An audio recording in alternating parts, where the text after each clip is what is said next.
like I already said, he has this idea. He's been sold this version of Islam where Muhammad is this outstanding moral figure and character who does no wrong, and Islam is absolutely true and does no wrong.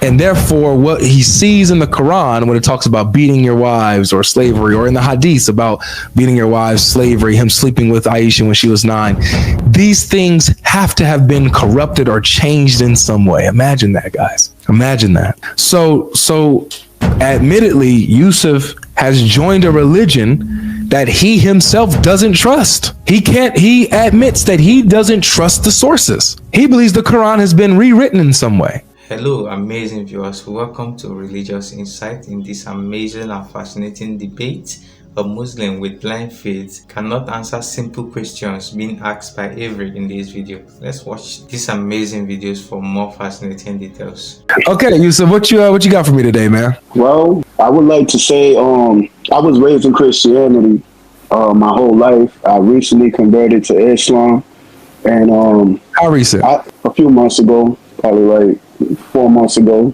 or so. Okay. And I looked into other religions and whatnot because it was just certain things about at least mainstream Christianity that's being put out there.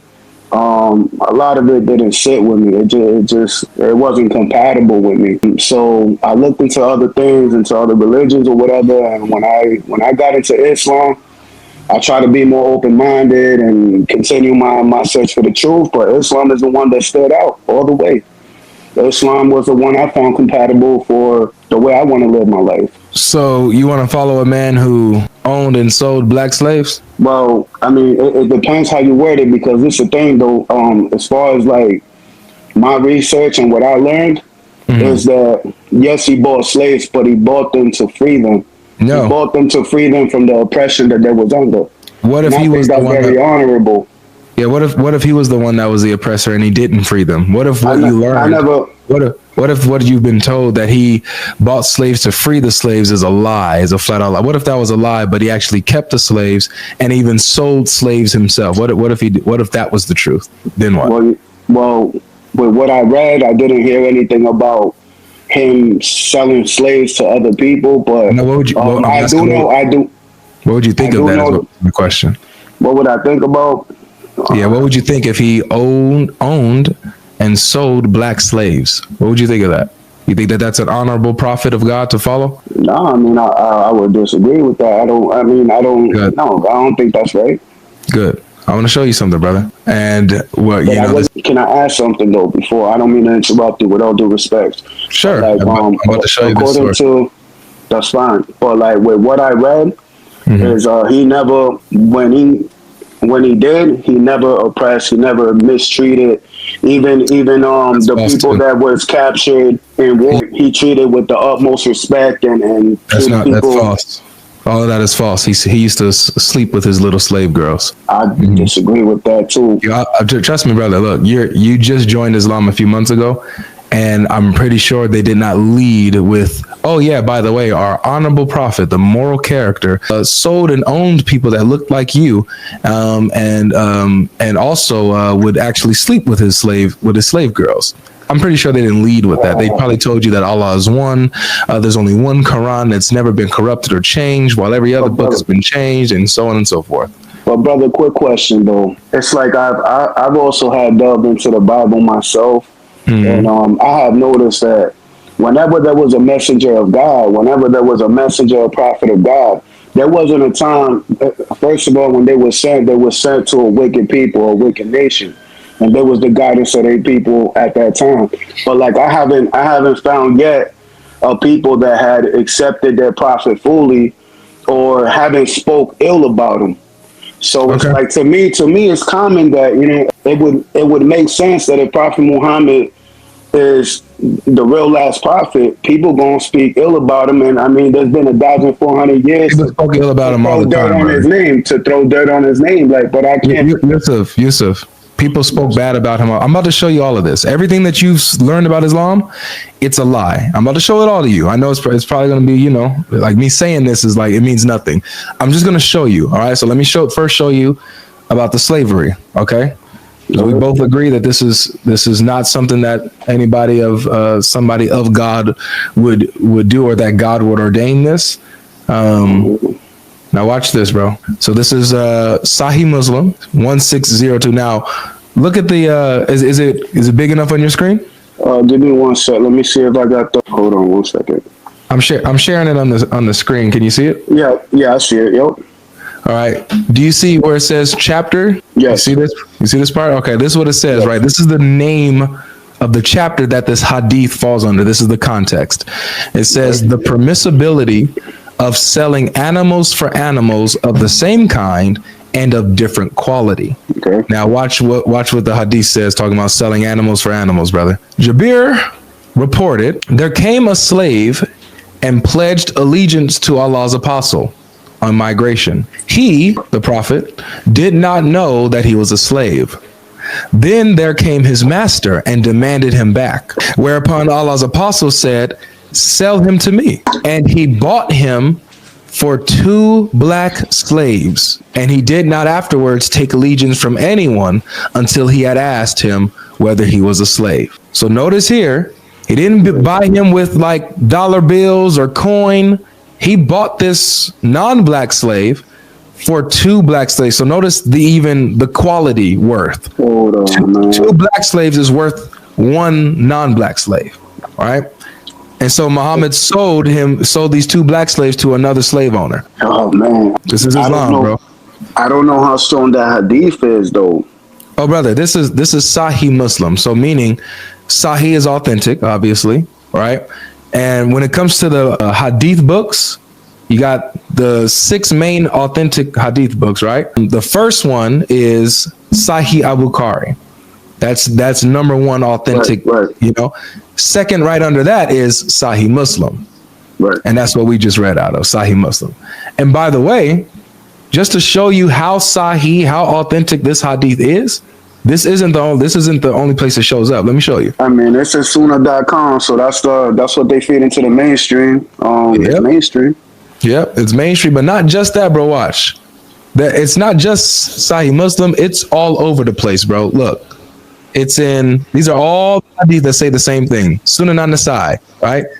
The prophet said, sell him to me, and he bought him for 2 black slaves. But how could he buy a slave with 2 black slaves? That's crazy to me. Because it's a trade-off. It's a trade-off. The 2 black slave is worth 1 non-black slave.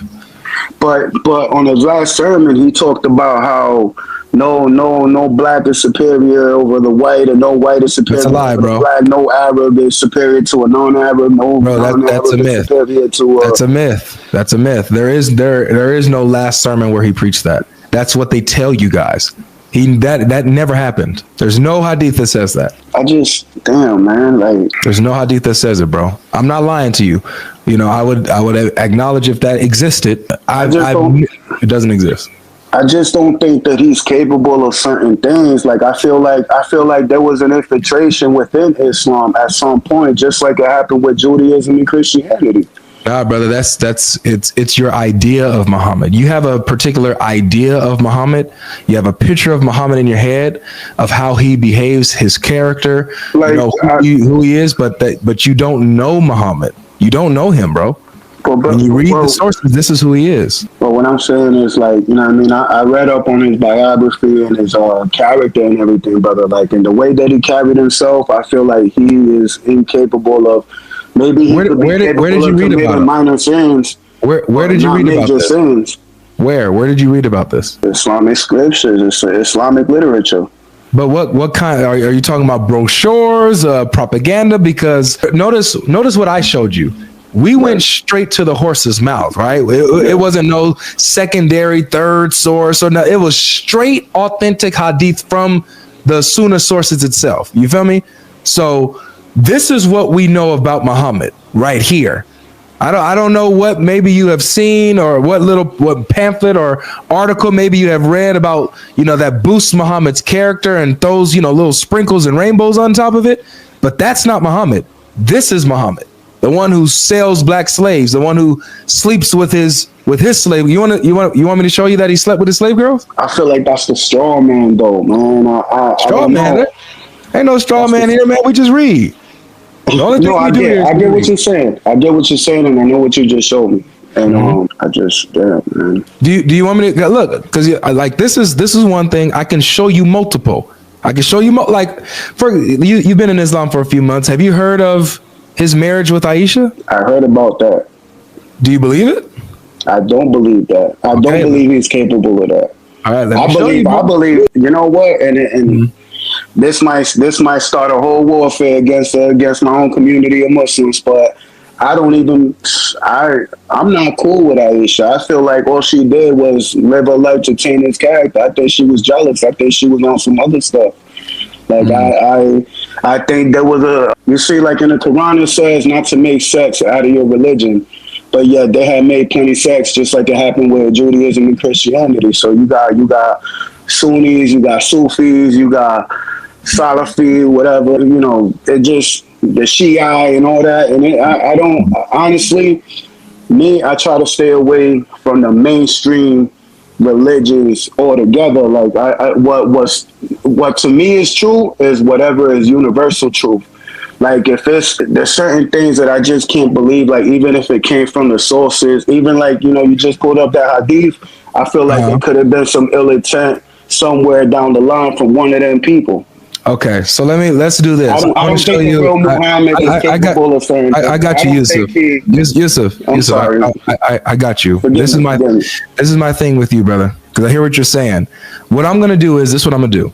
I'm gonna show you the authentic hadith. I'm gonna show you straight from Sahih Bukhari about the Aisha thing, and then I'm gonna just show you from the Quran what the Quran teaches, because it sounds like, you know, the hadith stuff is iffy and maybe you won't believe it, but you believe the Quran. So I'm gonna show you the same stuff from the Quran, no different. All right, but let me show you Aisha first, so that you can say, so that you know that you've seen it for yourself. You're not gonna walk away from the stream not knowing about this anymore. You're gonna be, you know, I'm here to give you what I got. I'm gonna give you information. You know what I'm saying? And I pray that, you know, God guides you and, you know, leads you to wisdom to make the right decision. But so this is what it says about Muhammad. This is Sahih Bukhari, bro. The top hadith, right? Top hadith book. Okay, here it is. It said, hold on, let me do it this way. There we go. So this is Sahih Bukhari 5133. It says, narrated Aisha, that the Prophet married her when she was 6 years old, and he consummated his marriage when she was 9 years old. And then she remained with him for 9 years. Define consummated. I mean, I could look it up too. But Yeah. Consummate means that you complete the marriage with sexual intercourse. So you have sexual intercourse to seal your marriage. It makes it complete. So basically, a marriage contract was wrote up when she was 6 years old. So he married her when she was 6, and then slept with her when she was 9. And by the way, it's not just in this. Look, Sahih Bukhari records this multiple times. This is 5133. Here's the next one. Sahih Bukhari 5158. Same thing, right? The Prophet wrote the, you know, marriage contract with Aisha while she was 6 years old, and consummated his marriage with her while she was 9 years old. All of them say the same thing. Every hadith you're going to bring up, they all say that. Now they'll switch on the age when the marriage contract was written. Most say 6. Some you get a few that might say 7. But every single one of them say the same thing about him sleeping with her when she was 9. And just for, you know, just like more clear, like here's another one, Sahih Bukhari again, when she was 9 years old. Let's keep going. Let's see. Here it is. Here's Sunan Abu Dawud Sahih. It says, the Messenger of Allah married me when I was 7 years old. The narrator Solomon said, or 6. He had intercourse with me when I was 9 years old. Now, when they calculating this age, right? Like, are they using was there an Islamic calendar before Islam? Like, because they sure wasn't using the Gregorian calendar. Brother, they human beings were able to track their age before, you know, regular calendars were put out, bro. People know when a year goes by. People know when days and weeks or months go by. Celebrations, so on and so forth. It's like they know their own age, man. This thing, right? That's tough, man. I got a daughter. So you know, if somebody were to do this with your daughter, I know that you'll break their jaw. You'll probably You'd probably kill Yeah, him. no, I would. I would be non-existent, but so would the other person. God forgive me, but look, this the thing though.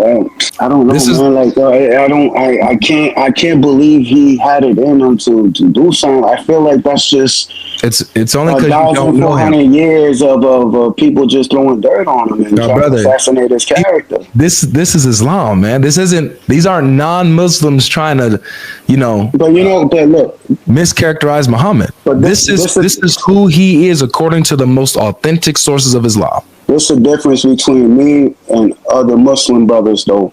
Is that I know there's other brothers and it's gonna whatever it is, but I'm gonna speak my mind and I'm gonna speak what I believe on. Yep. And like everybody think their religion is perfect and it's that one way to get to heaven. And honestly, I feel like everything mainstream have been made to control people, to control the population, mind control, whatever. And I don't think there's nothing perfect out there, and there's going to be Muslims out there saying that Islam is perfect, but I'm not that brother to say that Islam is perfect. You have to believe that. I feel like there was a point where it was in its perfection, and whoever wanted to be in power, wanted to possess power, did what they had to do, even if it had to be that Aisha had to speak bad about her own husband or the whole situation with Ali. I disagree with that. I don't like what happened right there. I feel like there was turmoil within Islam at one point. There was, but the point is, Yusuf, is that there's no way around this. You know what I'm saying? Like we can't put our blinders on. We can't, run into a dark cave and act like this doesn't exist. This is what Islam is. And you just didn't know that. You joined a religion that you did not know, bro. And you're trusting in a man, Muhammad, who you do not know about. You don't know him. But based off his character, though. I also don't know personally Jesus Christ. I know. Upon him. I also don't know personally King David or Solomon, peace be upon them all. But judging because you haven't read their works. You haven't read about them. I would also like to say, like, forgive me, right? But like to interrupt you or whatever. But like going into the Bible, I never agreed with that whole situation where Lot's daughters got him drunk and he slept with his daughters. Like, nobody. I feel like that was blasphemy. Yusuf, nobody agrees with that. What they did was sinful. You see how we can condemn such actions, but can you as a Muslim condemn Muhammad when he does something evil, like what Lot's daughters did? Can you? We condemn Lot's daughters. Can you condemn Muhammad? I could condemn it. Yes, I can, because I disagree with it. So, well, guess what? This is what the Quran. Watch this. Now, let me show you what the Quran says, man. Because the Quran says that you can't disagree with Muhammad and be a true believer with anything that he does or says. You can't disagree with him. You have to affirm everything that he has ever done and said with no resistance, or else you're not a real believer. This is the thing, brother, though. Like, I don't want to be caught in that trap where I may be denying the last messenger, just like people deny, the Jews deny Christ. No, dude. Oh my goodness. And imagine me. This is why it's important. Look, let me respond to that. This is why it's important for you to get to know Jesus, because if you would have known Jesus, Muhammad would have been the most obvious false prophet to you, and you would have no fear in missing this guy, because he's a false prophet. Jesus literally says, you know them by their fruits. A lot of them are going to come out, try to claim that they're in line with me, meaning Jesus, that they're teaching the same thing, false doctrine, claiming to be prophets. Do not believe them. That's what Jesus says. And so we see when Muhammad is selling and owning black slaves, sleeping with little girls, while claiming that God allows him to do these things, this is an obvious false prophet, bro. Don't be duped. Don't be deceived.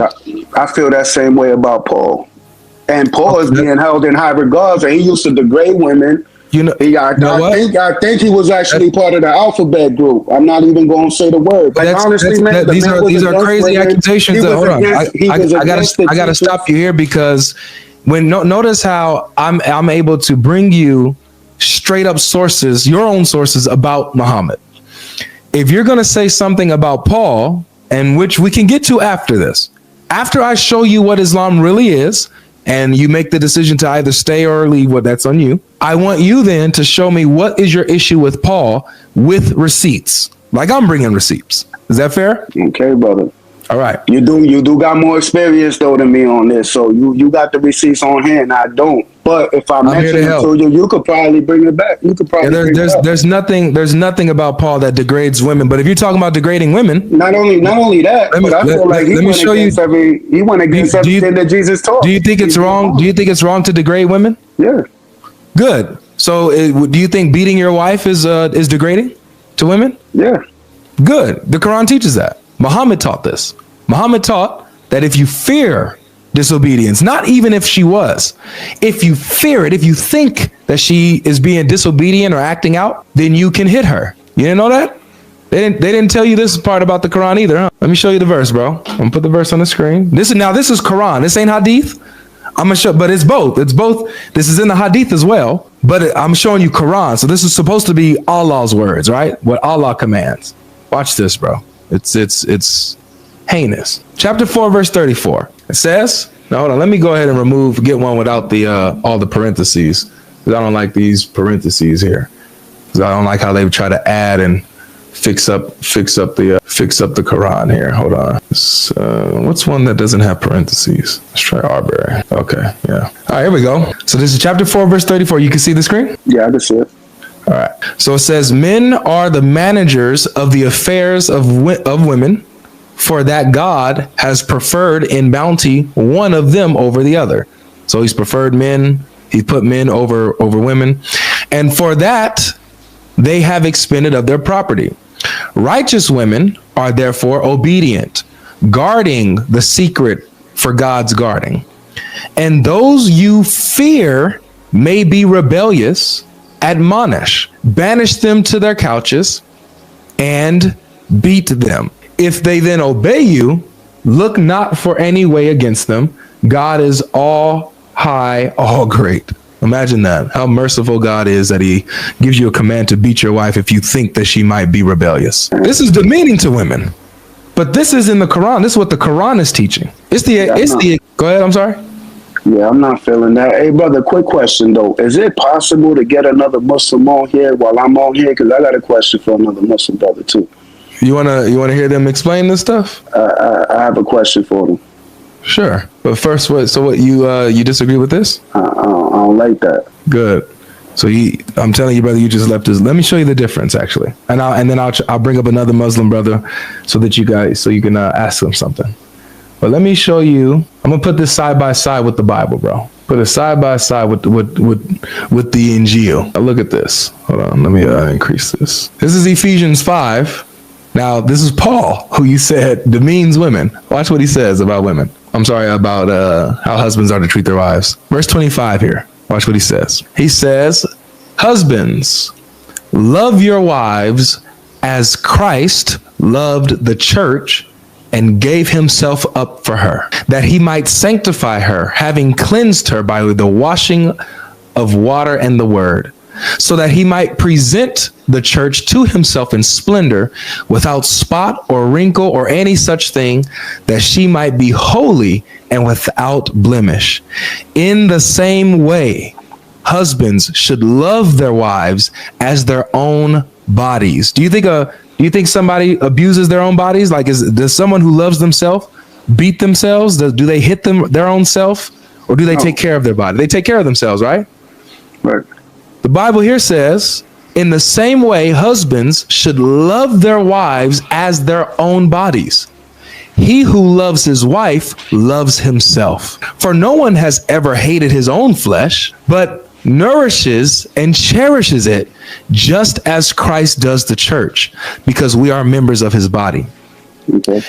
So Paul is teaching that the same way that God loves believers, the church is the body of believers, us people who come to believe in him. The way that he gave his life for us, the way that he is preparing to present us as a beautiful, beautiful bride without blemish, without mistake. Right? Perfect. He's perfecting us. He cherishes us. He takes care of us. The same way is how God loved us is how a husband is supposed to love his wife. That's what the Bible teaches. Notice the difference? And you said that was Paul? That's Paul, baby. That's Paul, man. Hey. Paul versus Muhammad. Paul versus. Though, I want to add something though, because what I do find true is when Prophet Muhammad said that the best amongst you is the one who's best to his wife. So I mean, who's the person that rewrote the Quran? Nobody. I don't know. I feel like there was adversaries within. There was a power. There was a power structure destabilized. I don't know when, but what you don't want to do, Yusuf. What you don't want to do is cherry. I don't want to fall into. No. I don't want to fall into mainstream. That's what I don't want to do. No, but with that motive, you're starting to neglect what Islam is and what it says. You're choosing what sounds good to you, and you're like, you know what, that's what I'm gonna stick with, because it's ignoring the other parts that are just flat out wrong. You know what I'm saying? But it's universal truth, and I feel like God's truth can never be changed. That just means God's truth can never be changed. Whatever gets changed down the line, that's made by men. But Yusuf, you're missing it. That just means that Islam is not God's truth, because this is what Islam is teaching. So that's not God's truth. God doesn't teach husbands to beat their wives. He teaches husbands to love their wives. The Bible doesn't teach to selling on black slaves. I don't believe the real Prophet Muhammad. I don't believe he taught that. Well, this is the Quran, brother. So what do you do with the Quran now? You're saying the Quran's been changed? So one of the questions I have for the Muslim brothers, and if they can hear me right now, is I need someone to answer this question for me, right? If Prophet Muhammad was receiving revelations from time to time in certain intervals, right? Why isn't the Quran organized according to the intervals of the revelation that was given to him? Why did it get? Why is it in the form that we have it now, where we got the largest chapter in the beginning and the smallest chapter in the end? Like, why is it not as it was revealed? You know what? Look, man. And I want to tell you something else. I'm gonna leave it. No, hold on, bro. Let me just say this. I'm gonna let you. I'm gonna leave you to that. I'm gonna leave you with this advice. I'm gonna leave you with this advice, because I don't think that if you're honest, I don't think you're gonna stay in Islam long. What you're doing, from what I've received in this conversation, this is just what I've perceived in this conversation. You are choosing what sounds good to you and what fits what you imagine Muhammad and Islam to be. You're choosing to stick with the sprinkles and rainbow version of Islam, versus while ignoring the actual source material that tells you what Islam really is, how Muhammad truly behaved, and what Muhammad and the Quran actually teach. You can't ignore that and call yourself a Muslim. The second that which you have done here, you've audibly said, you know what, I don't agree with that. That's wrong. You know, this right here, I don't think that's wrong. This can't be true. This has to be changed or altered in some way, because this can't be it. What I'm positing to you, bro, is that you need to accept Islam for what it is, and do not turn a blind eye from the source material. You'll get the truth of Islam here. You won't get it at a masjid. You won't get it. Ask them about this stuff. Brother, may I say something? Yeah, last thing, and then I'm gonna move on. All right. So, like, the thing about Islam, right? There's no other religion or system of belief out there that encourages people to be in complete submission and obedience to the Most High. That's the definition of Islam. That's literally Christianity. So that's another lie that they told you. It's literally Christianity. No, but I'm talking about the definition of the word. The definition of the word doesn't matter. You said that Islam is the only religion that teaches you to submit to the Most High God. That's literally what Christianity teaches. So then real Christianity is Islam, and a real Christian is a Muslim. No. Islam is a off-brand version, a try to be, of Christianity. That's what Islam is. That's why it claims the prophets that are within Christianity. That's why it claims the scriptures that are within Christianity. So I'm gonna bring somebody else up. Take a look. This is recorded, so go back, watch this, get the sources, look that over, And I pray that, that God reveals himself to you and guides you, man, on this journey. But don't I turn a blind appreciate you. eye. Okay? I appreciate you for the time. Thank you, brother. Of course, man. Come back anytime if you have any other questions or something like that. All right? Absolutely. All right, peace. All right. All right. So for the Muslims that are coming on today, give me a good reason why anybody should accept Islam. And we're going to hear you out. Everybody go ahead and hit the like button. And notice this, guys, just to summarize. Yusuf is in a peculiar place. Like I already said, he has this idea. He's been sold this version of Islam where Muhammad is this outstanding moral figure and character who does no wrong, and Islam is absolutely true and does no wrong.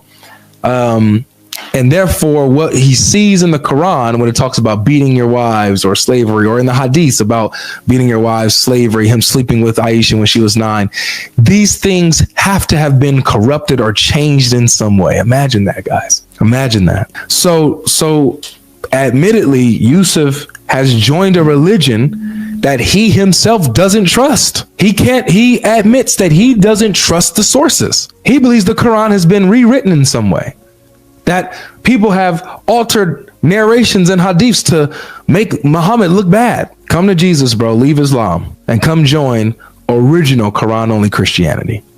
We have the truth about Muhammad and the truth about Jesus and the truth about the real Quran before it got corrupted. Alright, welcome back, guys. That was an amazing one. Let us know your thoughts in the comment section. Share this video, subscribe, and like it as well. This dude right here said Christianity wasn't compatible with him. This is somehow funny to me because people think Christianity was supposed to fit into their standard. The truth is that you are to fit into the standard set by God. The moment you want it your own way, you are going to create a different path that is out of the blueprint of God's agenda. So many people want the religion to fit their own ideology or their own idea they have about God. That is not the way you should go. You are the one that should fit into the religion, into Christianity. And the "I used to be a Christian" phrase is somehow laughable. Many of the people like this don't submit themselves to the truth being taught when they were Christians. The confusion that took him to Islam will still throw him out. The reason why he's here debating is because he feels something is not right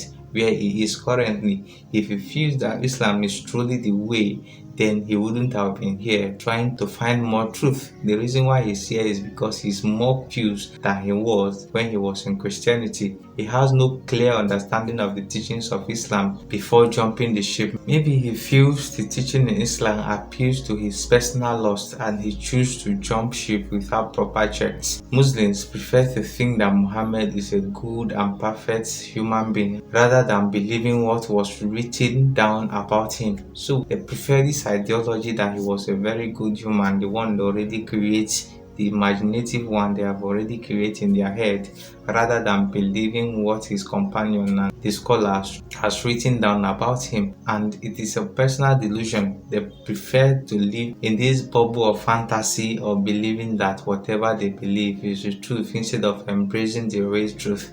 So guys, thank you for watching. Don't forget to share this video with your friends, your family. Subscribe to the channel for more amazing videos like this. We'd love to see you in the next episode.